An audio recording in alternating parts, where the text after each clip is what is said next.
Voilà, tel qu'annoncé, Pero Luara, avec lui on va aborder l'actualité en République démocratique du Congo. Vous le savez très bien, l'actualité est dominée par ce qui se passe au niveau de l'EPST, la suspension, la mesure un peu drastique envers les étudiants ou les élèves. Nous allons en parler avec Pero Luara, qui est là, et aussi on va aborder d'autres sujets d'actualité comme la Commission électorale nationale indépendante. Et aussi, on pourra un tout petit peu aborder les séjours du chef de l'État au niveau de la Turquie. Pourquoi pas aussi aborder la Guinée-Conakry. Bienvenue à vous. Merci beaucoup Jean-David Kilolo. C'est un grand plaisir pour moi d'être ce matin sur ton plateau. Permets-moi de te tutoyer parce que bon, effectivement, on se côtoie quand même en dehors de ce cadre. On discute comme confrères et comme frères. Je suis très heureux d'être là et c'est la première fois, j'espère que ce n'est pas la dernière. Voilà, on s'est raté plus d'une fois. Hein, ben oui, on s'est raté plus d'une fois. Aujourd'hui, je me suis dit, si je ne viens pas ici, je n'aurai pas droit à la vie, donc je vais m'épandre. Il fallait se battre comme un diable, mais le plus important est fait. Je suis là et j'espère que je serai à la hauteur de tes attentes. Ok, merci beaucoup. Mais il y a ces décisions qui déjà, d'aucuns estiment que c'est une décision un peu populiste de la part du ministre de l'EPST, Tony Mwaba. C'est une décision non seulement populiste, mais aussi irréfléchie. Et moi, ça me désole encore davantage de savoir que Tony Mwaba, c'est un parent. J'ai lu la décision hier et j'avais froid au dos sur la question des sextapes des enfants des finalistes. Je ne sais pas s'ils étaient finalistes. Des mineurs aussi. Il y a des mineurs. On dit qu'ils sont exclus de leur école et de tout système éducatif. En République démocratique du Congo. Ça veut dire que M. Tony Mwaba, père des familles, a tout simplement décidé, parce que ces enfants-là ont commis une bêtise ou une erreur, ce que nous tous nous commettons d'ailleurs, Tony Mwaba également. Tony Mwaba a décidé de clouer et la vie et l'avenir de ses enfants. Vous savez, Tony Mwaba, c'est un professeur d'université, professeur en droit. D'abord, il faut qu'on se rende compte sur l'âge de ses enfants. Tel que j'ai vu, je ne peux pas affirmer que ce sont des majeurs. J'ai l'impression que c'est des adolescents, des 16, 17 ans.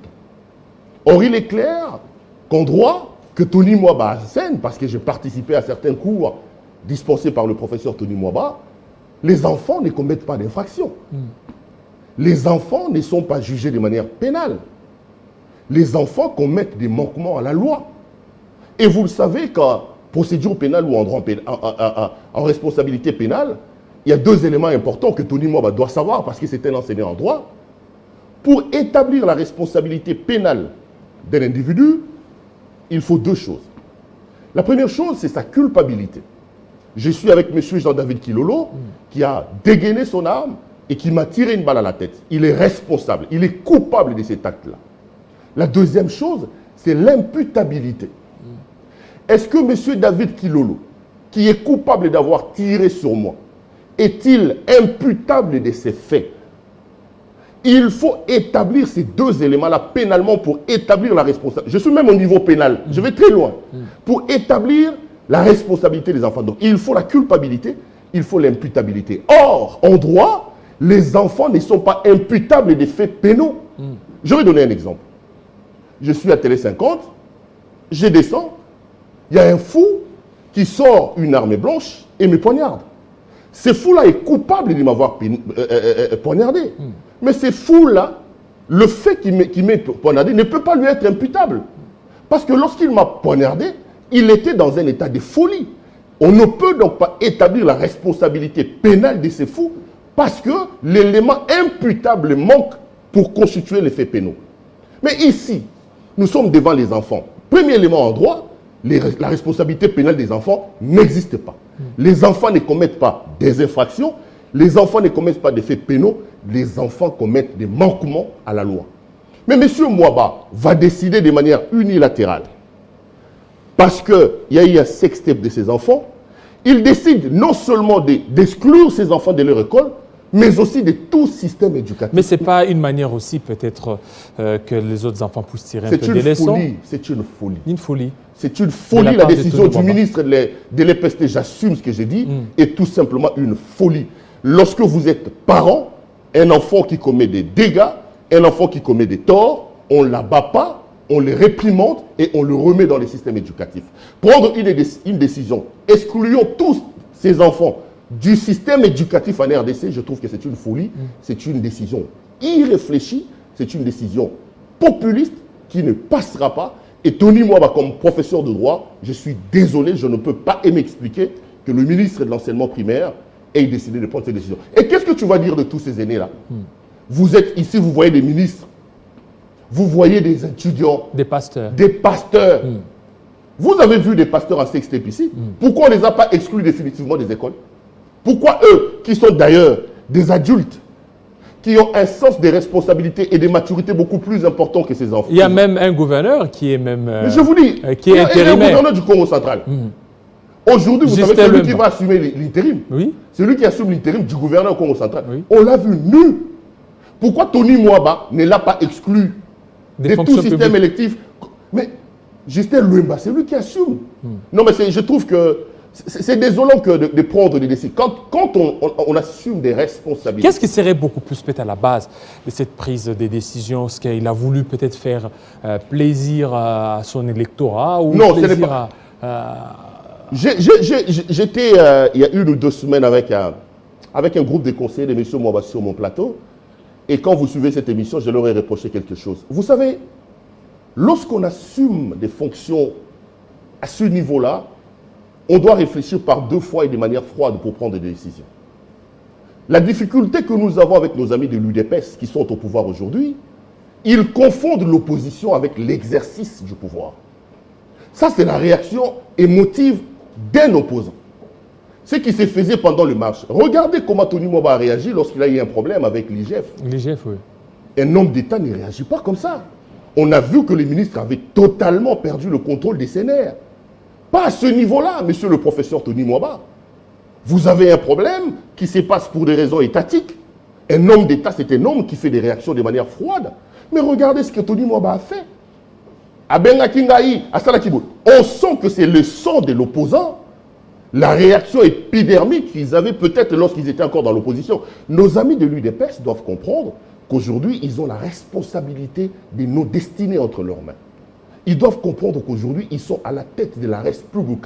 Il faut qu'ils fassent la part des choses, la frontière entre certaines actions qu'ils posaient de manière émotive, qui justifiaient d'ailleurs leur état d'opposant et aujourd'hui qui sont au pouvoir.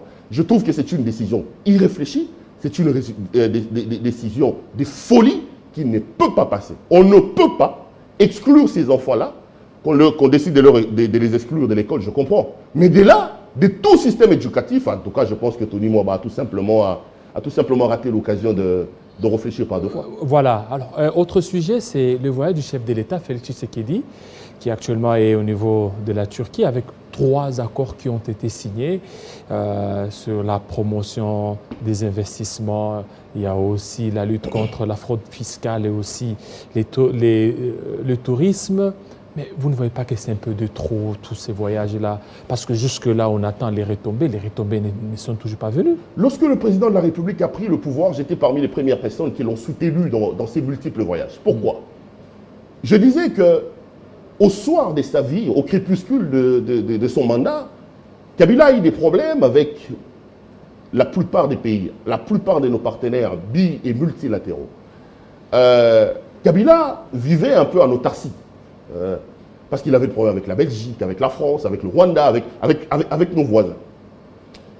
Et lorsque M. Tshisekedi a pris le pouvoir, moi dans mes éditos, j'ai prêché pour que le président de la République s'ouvre, que le président de la République travaille pour ravauder les relations que nous avons eues, que nous avons vues plutôt être à un moment donné détruites avec le régime de Kabila. Il vous souviendra Lambert Mende qui parlait tout le temps des Congo bashing. On avait l'impression que le Congo était en dehors d'un système et tout ce qui s'y faisait, c'était contre nous.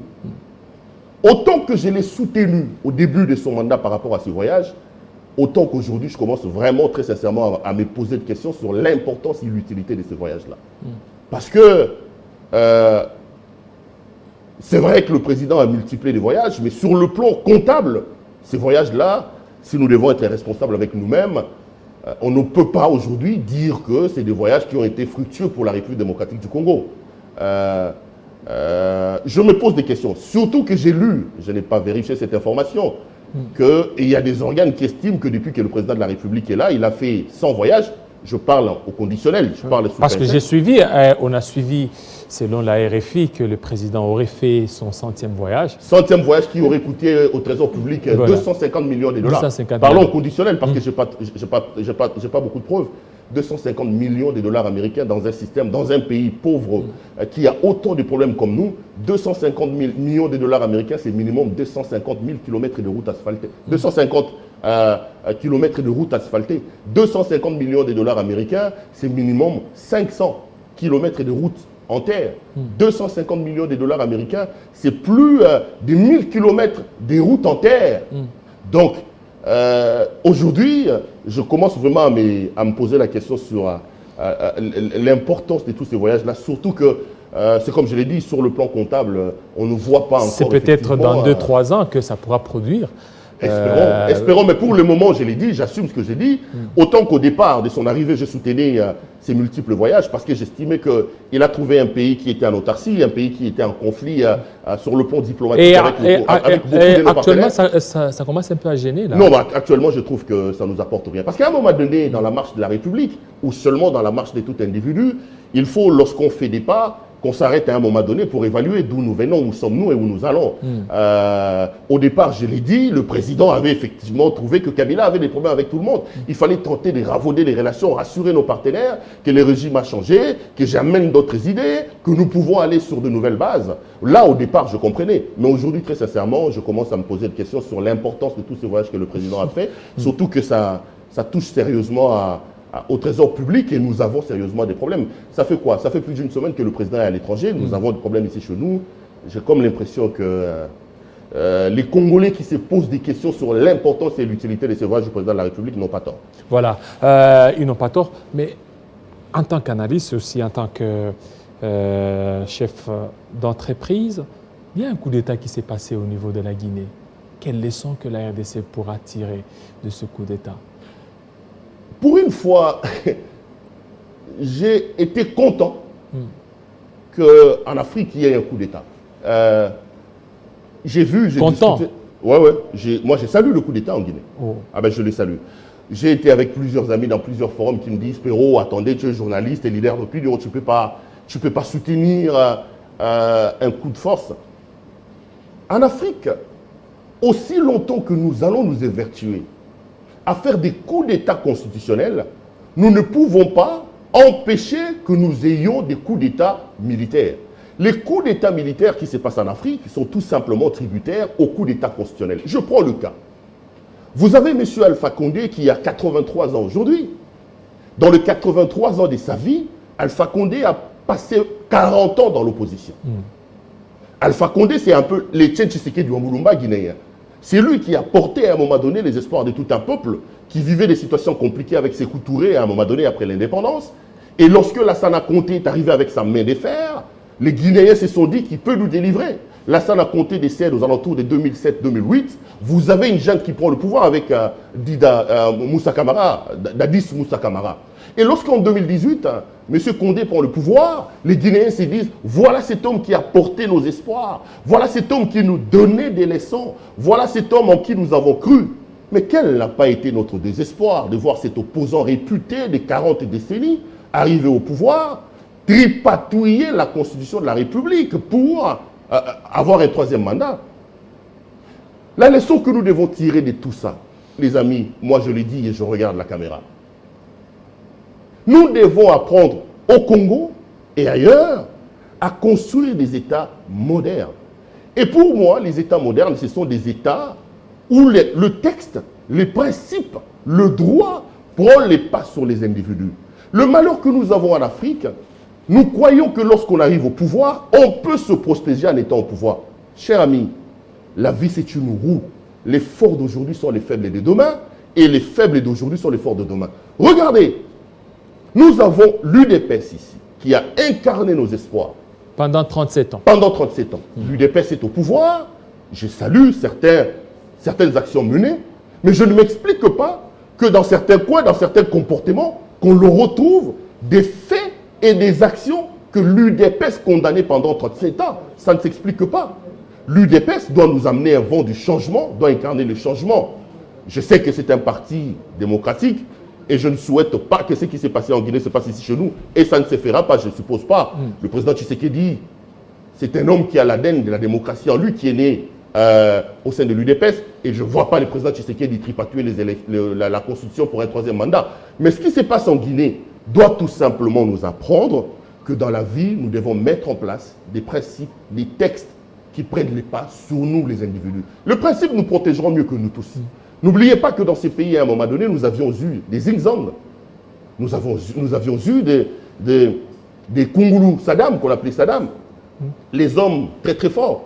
Après eux, nous avons eu des Kalev Moutonde, des Jeannette Kabila, qu'on appelait Dada. Quand on citait son nom, c'est tout le monde qui tremblait. Il pouvait faire travailler les gens à Digital Congo sans le payer. Je sais que je vous mettrai pas mal à l'aise, excusez-moi, je connais la ligne éditoriale de la maison, donc je m'arrête là trop vite. Après, nous avons le régime de l'UDPS. Nous ne devons pas être amnésiques. Avant ceux qui sont au pouvoir aujourd'hui, il y en avait. Donc, mettons en place des principes, mettons en place des mécanismes, mettons en place des textes que nous allons nous respecter, nous tous, qui seront imposables à nous tous, plutôt que de penser que nos positionnements nous protégeront mieux que la loi, mieux que le texte. Donc, voilà. Ce qui se passe en Guinée qu'on a crié, sincèrement, moi je le soutiens. Et puis regardez comment Dieu est juste. Le colonel Mamadi Doumbouya, qui a déposé M. Alassane Conté, c'est un élément de la Légion étrangère française. C'est vrai que c'est un militaire guinéen, mais qui œuvrait. Mais les forces spéciales guinéennes qui ont fait le coup d'État, c'est lui-même Condé qui a mis ça en place. Doumbouya était en France en train d'œuvrer au sein de la Légion étrangère française. C'est lui, Condé, qui est allé le prendre. Il a cru qu'il devait avoir une force autour de lui pour se protéger. Il a cru qu'il fallait doter cette unité de l'armée guinéenne des armes les plus sophistiquées pour son intérêt. Et c'est même unité. Et c'est la France qui serait derrière tout ça. La France, parce que le président voulait certainement s'émanciper un peu du dictat colonial, du dictat des Français, parce qu'à chaque fois, on a vu le président dans plusieurs forums, dans plusieurs conférences, où il tenait vraiment des discours pas tendres envers la France, et la France cherchait comment lui régler les comptes. Moi, je ne suis pas partisan du discours de l'enfer, c'est l'autre. Je ne suis pas d'accord. Je ne suis pas partisan du discours de l'enfer, c'est l'autre. Lorsque M. Condé a tripatué la Constitution pour avoir un troisième mandat, ce n'est pas la France qui le lui a demandé. Et puis, attendez, il y a un principe sacro-saint en relations internationales qui dit qu'entre les États, il n'existe pas d'amitié, il n'y a que d'intérêt. Les États africains doivent savoir où se trouvent leurs intérêts et doivent s'organiser pour protéger leurs intérêts. C'est d'ailleurs pour ça que, pour une fois, j'ai l'ai fait hier et je voudrais le faire ici, j'ai salué Joseph Kabila. On peut tout dire. Les gens connaissent que moi, je suis un des fervents critiques de M. Kabila. Je reste convaincu qu'il a été un très mauvais président. Mais à 48 ans, moins de 50 ans, Kabila s'est rendu compte qu'il peut y avoir une vie en dehors du palais et Kabila a laissé le pouvoir. Il avait moins de 50 ans. On peut tout dire, que vous le vouliez ou pas. Kabila, par rapport à Alassane Conté, Kabila, c'est un exemple. Arrêtez de dire que c'est la France. Ce n'est pas la France qui a demandé à M. Condé de pouvoir tripatuer la Constitution. Si Alpha Condé avait respecté la norme constitutionnelle établie dans son pays, si Alpha Condé avait organisé les élections et qu'il avait passé le pouvoir à son successeur de manière pacifique, à l'heure où nous parlons, il serait établi dans une chaise des notables et des sages de la République de Guinée. Les gens le consulteraient pour ce conseil. Mais l'homme a tripatué la Constitution. À ce moment-là, la France n'existait pas. Aujourd'hui, il récolte le fruit de ce qu'il a sémé. Laissez la France en dehors de ça. La politique de l'enfer, c'est l'autre. Ce n'est pas une bonne politique. Je crois que ça ne paye pas. Parlons de vous, Pero Luara. Katumbiste Katumbiste, Pero Luara. On voit sur des réseaux sociaux que vous soutenez beaucoup plus Moïse Katumbi Tchapo et vous avez toujours des propos tendres envers Katumbi. Je vous lance un défi.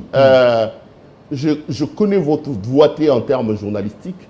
Je vous lance un défi de pouvoir parcourir tous les réseaux sociaux et de sortir un ou deux éléments dans lesquels je fais l'apologie de M. Katumbi. Vous n'en trouverez pas.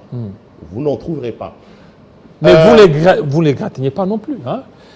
Katumbi, il est là chez vous, donc dans beaucoup J'ai fait un décrit il n'y a pas longtemps dans lequel je disais que je ne m'expliquais pas que M. Katumbi, parlant bien de John Numbi, par exemple, j'ai dit que pour moi, M. Katumbi ne pouvait pas béatifier John Numbi.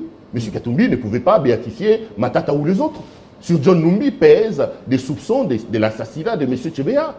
Sur John Numbi pèse la disparition de M. Bazana. Et je ne comprenais pas que Moïse Katumbi fasse une interview dans laquelle il plaidait ou il sanctifiait John Numbi. Donc vous n'êtes pas katumbiste? Vous pensez que ça c'est... Non, je ne suis pas katumbiste. Je ne suis pas katumbiste, je ne suis pas tshisekédiste, je ne suis pas kabiliste. Je suis journaliste. Mais par rapport à ça, il y a des menaces. Vous continuez toujours à recevoir des menaces. On a suivi des menaces sur des réseaux sociaux. Vous savez... Un conseiller... Lorsque vous avez des convictions, lorsque vous avez des idéaux, vous êtes tenu de croire à vos convictions et à vos idéaux et de les défendre. De ma vie, je n'ai jamais rencontré M. Katumbi, sauf lors du tout dernier voyage qu'on a effectué à Lubumbashi avec un groupe de journalistes. Même pas par un intermédiaire. Je lui ai posé une question pendant cette interview et M. Katumbi a dit dans cette interview que M. Perrault, on dit que je vous ai payé alors que c'est la première fois que je vous voyais en face. J'ai rigolé, j'ai vu dans les réseaux sociaux quelqu'un dire « Ah, bah ça, j'ai le la Djama, la sala qui n'a Vital Kamerhe ». Non, moi, je ne suis pas katumbiste. Ceux qui disent de moi que je suis katumbiste, c'est des gens qui ont du mal à me rencontrer sur les arguments que je pose. Quels sont les arguments que je pose? Je pose les arguments de la rupture. Je pose les arguments du changement. Je dis, écoutez, nous avons été contre Kabila. Nous avons combattu le régime de Kabila. Nous avons dit que Kabila était en train de nous mener en bateau. Nous avons dit que Kabila était le diable. Il y en a ceux qui sont allés un peu plus loin en disant que Kabila n'était pas congolais. Kabila était étranger, Kabila était rwandais. Lorsque nous avons critiqué cet homme, nous l'avons combattu, et qu'aujourd'hui nous arrivons au pouvoir, nous devons tenir à faire les choses différemment de l'homme que nous avons condamné. C'est tout ce que je demande, c'est tout ce que j'ai fait. Aujourd'hui, je ne dis pas que tout ce que le président de la République fait est mauvais. Il y a des choses qu'il faut saluer dans l'action du gouvernement et dans l'action de nos autorités aujourd'hui. Mais il y en a aussi des côtés où, lorsque ce n'est pas bien, je me mets en porte-à-faux pour dire « ça, je trouve que ce n'est pas normal. Ce qui s'est fait ici, nous l'avons condamné à l'époque de Kabila. » Ceux qui n'ont pas d'argument pour me rencontrer sur ce que j'ai dit, ils trouvent des chemins détournés en disant « ça, c'est Katumbi qui a payé, ça, c'est elle qui a payé ». On sait, on connaît des gens qui sont katumbistes. Moi, j'ai un ami à moi, très proche de moi, Peter Tiani, qui vous dit qu'il fait la communication de M. Moïse Katumbi. Il ne s'en cache pas. J'ai des amis comme Yves Bouya qui vous dit que lui, il est fayouliste. Il ne s'en cache pas. J'ai des amis comme Edmond Izouba qui, lui, vous dit il défend, il est proche de la philosophie de Vital Kamerhe. Vous pensez qu'à mon âge, avec toute l'expérience que j'ai, avec tous les backgrounds que j'ai, avec le nom que j'ai quand même dans le média, le jour où je déciderai de défendre l'idéologie de M. Katumbi, je me cacherai? Non. D'ailleurs, ce n'est pas un péché qu'un journaliste puisse avoir des prises de position qui ressemblent à tel ou à tel autre homme politique. Je ne suis pas katumbiste, je ne suis pas tshisekédiste. Vous connaissez ceux qui sont katumbistes, ceux qui sont tshisekédistes, ceux qui sont fayolistes dans le média. Je suis journaliste. Je demande à ceux qui me critiquent, à ceux qui me collent dans la peau le katumbisme, de pouvoir me rencontrer sur les arguments, sur les axiomes et les postulats que je pose sur la table et non pas sur des chemins détournés en disant qu'il est tel, il est katumbiste. Merci beaucoup, Perrault Louara. Ça a été un grand plaisir pour la moi. Promptitude avec laquelle vous avez répondu à notre invitation. Non, mais je te promets d'ailleurs que c'est la première fois, mais ça ne sera pas la dernière fois. Aujourd'hui, dans des conditions assez difficiles, je me suis dit, si je ne vais pas sur le plateau de David Kilolo, il va m'épandre, donc il fallait que je vienne. Ok, ça n'est fini, fidèles téléspectateurs. Tout à l'heure, on va vous proposer la tranche de joyeux anniversaire. Quant à nous, on se voit très prochainement. Restez branchés sur Télé 50. À très bientôt et ciao.